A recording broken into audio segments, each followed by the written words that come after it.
Hello dear students, tensor analysis की previous year के question papers और मल्टीपल चॉइस क्वेश्चंस की इस लेक्चर सीरीज में आपका स्वागत है। लास्ट लेक्चर में हमने कुछ क्वेश्चंस किए थे, आज इस लेक्चर में और हम कुछ नए क्वेश्चंस करने वाले हैं। For the matric in V3, तो V3 के अंदर आपको दिया हुआ है ds स्क्वायर, आपको यहाँ पर दे रखा है। ds स्क्वायर का फॉर्मूला हम ये लेते हैं, ds square metric of a surface equal to GIJ DXI और DXJ। ठीक है, ये मैट्रिक ऑफ सरफेस का क्या लेते हैं हम फॉर्मूला। इसको जब आप आगे बढ़ाते हैं तो इस तरह की टर्म इसके अंदर आती हैं। G11 आ गया, जब I और क्योंकि I पर समीशन चलेगा, I डमी इंडेक्स है, J भी यहाँ पर डमी इंडेक्स है, तो J पर भी समीशन चल रहा है। तो G11 और I और J दोनों की वैल्यू 1 ले रहे हैं, तो DX1 का क्या हो जाएगा, होल स्क्वायर। इसी तरह से G22 DX2 का whole square plus and so on GNN और DXN का होल स्क्वायर। ये तो सेम ले रहे हो, तब जब डिफरेंट लोगे तो G12 DX1 DX2 plus G21 DX1 DX2 plus इसी तरह से आप आगे बढ़ोगे, जो भी टर्म है इसमें टोटल n स्क्वायर टर्म इसके अंदर आने वाली है। ठीक है, अब यहां से जब कंपैरिजन आप करोगे तो यहां पर आपको ds स्क्वायर, dx1 स्क्वायर का कोफिशिएंट क्या होता है G11, dx2 स्क्वायर का कोफिशिएंट क्या होता है G22, इसी तरह से बाकी के कोफिशिएंट। लेकिन एक चीज का ध्यान रहे आपको, dx1 इंटू dx2 इसका कोफिशिएंट क्या बनेगा, इन दोनों टर्म में से इसको जब आप बाहर लोगे तो क्या आ जाएगा, G12 और प्लस G21 ये बनता है। ठीक है, और आपको पता है कि ये GIJ क्या होता है, मैट्रिक टेंसर होता है, मैट्रिक टेंसर। ठीक है, और ये सिमेट्रिक भी होता है, इसलिए G12 और G21 बराबर होंगे, तो जब दोनों को ऐड करेंगे तो 2 इंटू G12 DX1 DX2 बनेगा। तो जब भी DX1 DX2 का कोफिशिएंट, तो ये ध्यान रहे आपको, I और J अगर डिफरेंट हैं तो DXI और DXJ का जो भी कोफिशिएंट आप ले रहे हो, यहां पर सपोज आपको 5 दे रखा है, इसका मतलब GIJ की वैल्यू किसके होगी, 5/2 के होगी। ठीक है, क्योंकि इसका जो कोफिशिएंट आएगा वो 2 इंटू G12 आएगा। जबकि DX1 स्क्वायर है, DX2 स्क्वायर है, DX3 स्क्वायर है, इन सब का कोफिशिएंट आप डायरेक्ट लिख सकते हो, उसमें कोई प्रॉब्लम नहीं है। अब यहां से आप देखो, DX1 स्क्वायर का कोफिशिएंट क्या होगा G11, तो G11 की वैल्यू क्या है 5। DX2 स्क्वायर का कोफिशिएंट क्या होता है G22, तो G22 इक्वल टू किसके, 3 के। DX3 स्क्वायर का कोफिशिएंट यानी कि G33 इक्वल टू किसके दे रखा है, 4 के। ये आपको दिए हुए हैं। The value of component G33, इसकी वैल्यू आपको निकालनी है। और आप देख रहे हो कि इसके अंदर बाकी सारे कंपोनेंट जीरो होंगे, केवल इक्वल वाले, यानी कि मैं ये लिखूं GIJ इक्वल टू किसके, 0 when I not equal to J। भाई I और J जब बराबर है तभी आपको, यानी कि G11 दे रखा है, G22 G33, इसके अलावा बाकी सारे जीरो है V3 के अंदर, यानी G12 G13 G23 ये सारे कंपोनेंट क्या बनेंगे, जीरो। अगर ये कंडीशन होल्ड हो रही है तो एक इंपॉर्टेंट रिजल्ट है, अगर GIJ इक्वल टू 0 है when I not equal to J, तब इसका जो कॉन्जुगेट होगा यानी कि कॉन्ट्रावेरिएंट फॉर्म में GIJ, ये भी 0 बनेगा when I not equal to J, and diagonal वाले रेसिप्रोकल हो जाएंगे, GII इक्वल टू किसके हो जाएगा, 1/GII। ये प्रॉपर्टी होती है। तो यहां पर आप देख रहे हो कि GIJ सारे जीरो हैं, तो ये जीरो होंगे और डायगोनल वाले रेसिप्रोकल होंगे।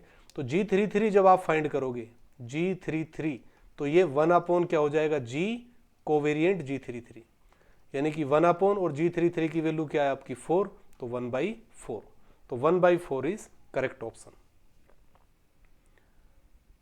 Next question, if AIJ is A skew symmetric tensor and BIJ is symmetric. ठीक है, AIJ स्क्यू सिमेट्रिक दे रखा है, यानी कि इस तरह से AIJ इक्वल टू किसके होगा, AJI के। BIJ सिमेट्रिक, वो सॉरी स्क्यू सिमेट्रिक है AIJ, तो AIJ equal to minus AJI k, और BIJ सिमेट्रिक दे रखा है, तो BIJ इक्वल टू माइनस, वो सिमेट्रिक है तो माइनस की जरूरत नहीं है, प्लस ही रहेगा,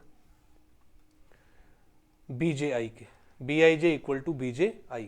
तो आपको AIJ इंटू BIJ की वैल्यू फाइंड करनी है। वैसे तो इन जनरल जीरो ही आती है आपको अगर डायरेक्टली लिखना है, मैं फाइंड कर देता हूँ। A I J into B I J equal to, A I J की जगह में ये प्रॉपर्टी लगा रहा हूँ तो माइनस ए जे आई हो गया और इंटू बी आई जे, इसको मैं लिख सकता हूँ माइनस ए जे आई और बी आई जे की जगह में क्या लिख सकता हूँ बी जे आई।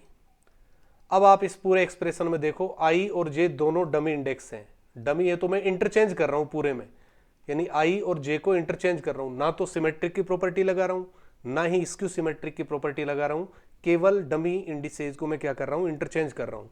तो ये बन जाएगा माइनस ए आई जे, जे को आई से आई को जे से रिप्लेस किया और यहाँ पर भी बी आई जे, तो ये किसकी वैल्यू आ रही है ए I J into B I J की।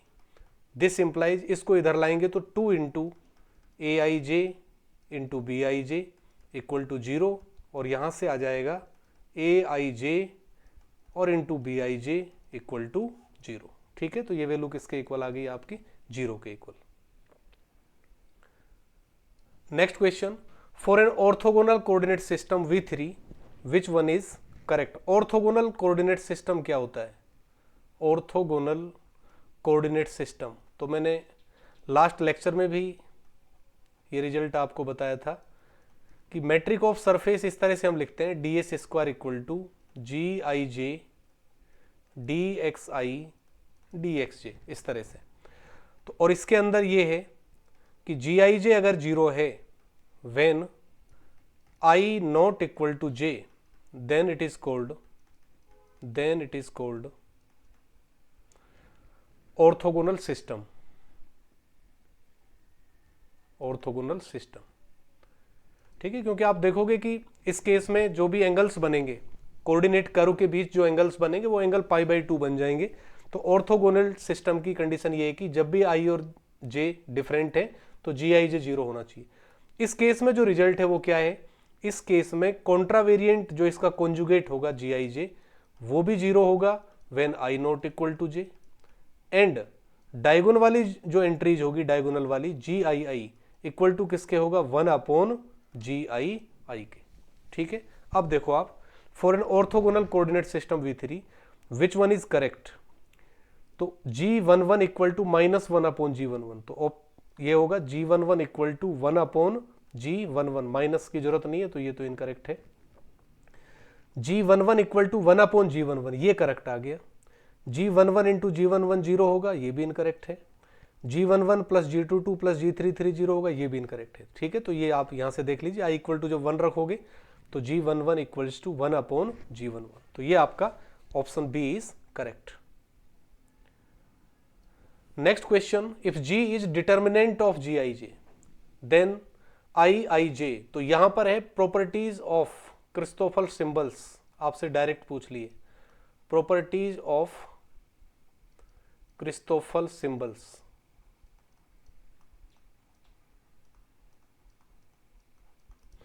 तो क्रिस्टोफल सिंबल की कुछ प्रॉपर्टीज हैं जो मैं आपको लिखवा देता हूं, उसी में से एक प्रॉपर्टी ये है। पहली प्रॉपर्टी क्रिस्टोफल सिंबल की ये होती है I J comma M, second kind Christoffel symbol, वो first kind Christoffel symbol equal to ये होता है एल आई जे, ये सेकेंड काइंड का हो गया, और इंटू जी एल एम। तो यहां इसको याद रखने का तरीका है कि एल से आपने एल को डमी बना दिया, आई जे कोमा एम बचा। सेकेंड प्रॉपर्टी ये होती है क्रिस्टोफल सिंबल्स की del G I K by del X J equal to Christoffel symbol I J comma K और प्लस क्रिस्टोफल सिंबल के जे कोमा आई। तीसरी प्रॉपर्टी जो क्रिस्टोफल सिंबल की लिखते हैं वो ये है del G M K by del X L equal to minus G M I और K I L minus ji I के और एम आई एल। ठीक है, तो यहां पर भी याद रखने का तरीका ये है, अपर में एम और के बचने चाहिए, लोअर में एल। तो आई देखो आप रिपीट हो गया तो हट गया, अपर में एम के बचा, लोअर में एल बचा। फिर यहां पर आई रिपीट हो गया, अपर में एम और के बच रहे हैं, लोअर पार्ट पर एल बच रहा है। चौथी प्रॉपर्टी हम ये लिखते हैं आई और जे इक्वल टू होता है 1/2G del G by del X J, 1/2g del G by del X J. इसको इस तरह भी लिख देते हैं 1/√g और del by del X J of root जी।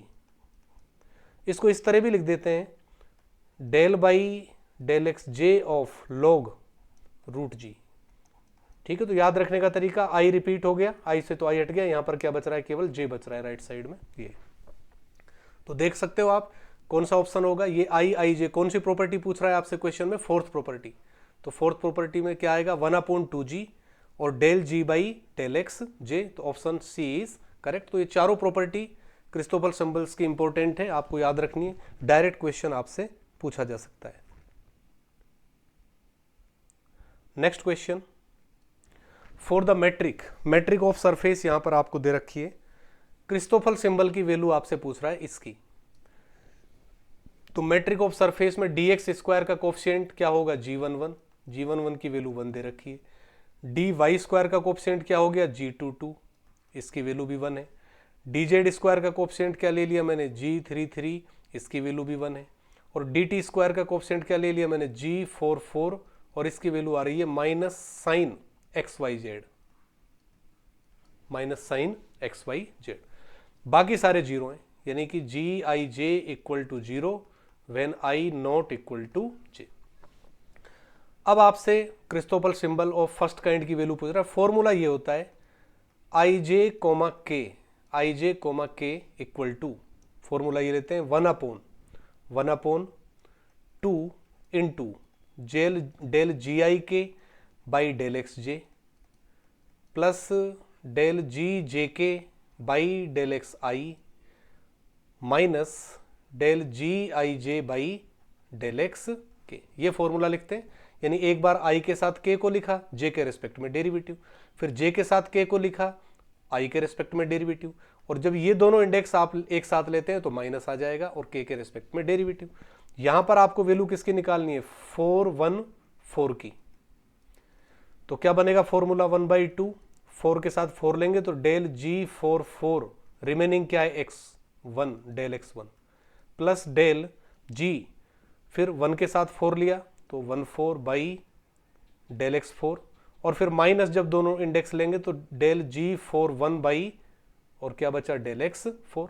तो gij की वैल्यू 0 है जब i not equal to j है, तो g14 वाली टर्म तो 0, ये टर्म भी क्या है 0, यानी केवल ये बच गया 1/2 del by del x1 of g44।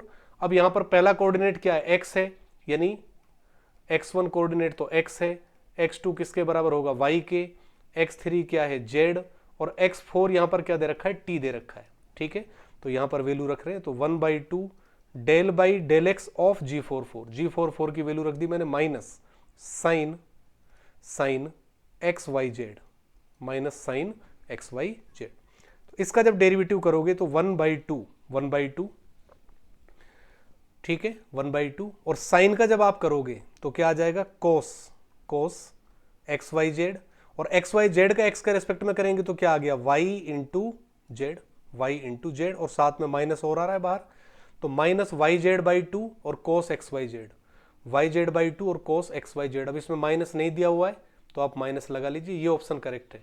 हो सकता है आपको जो एग्जाम में क्वेश्चन है वो यहां पर प्लस दिया हो, अगर यहां पर प्लस दे रखा है तब तो प्लस वाला ही आंसर आएगा, यहां पर माइनस है तो फिर यहां पर क्या आएगा माइनस।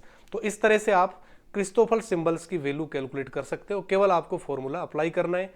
टेंसर एनालिसिस और डिफरेंशियल ज्योमेट्री इस तरह के क्वेश्चन पेपर्स हैं जिनमें से क्वेश्चन डायरेक्टली पूछे जा रहे हैं। आप देख रहे हो बहुत कम समय लगता है, मुझे समझाने में थोड़ा सा आपको टाइम लगता है, बाकी कोई भी क्वेश्चन जो हमने आज किया है उसमें 1 मिनट से ज़्यादा लगने का कतई कोई संभावना नहीं है। तो आप जुड़े रहिए हमारे साथ, नेक्स्ट लेक्चर में हम कुछ और क्वेश्चंस करेंगे। अगर आपको हमारे वीडियो लेक्चर्स पसंद आ रहे हैं तो आप ज़्यादा से ज़्यादा शेयर करें और इस चैनल को सब्सक्राइब करें ताकि समय समय पर आपको वीडियोज़ मिलते रहें। Thanks for watching.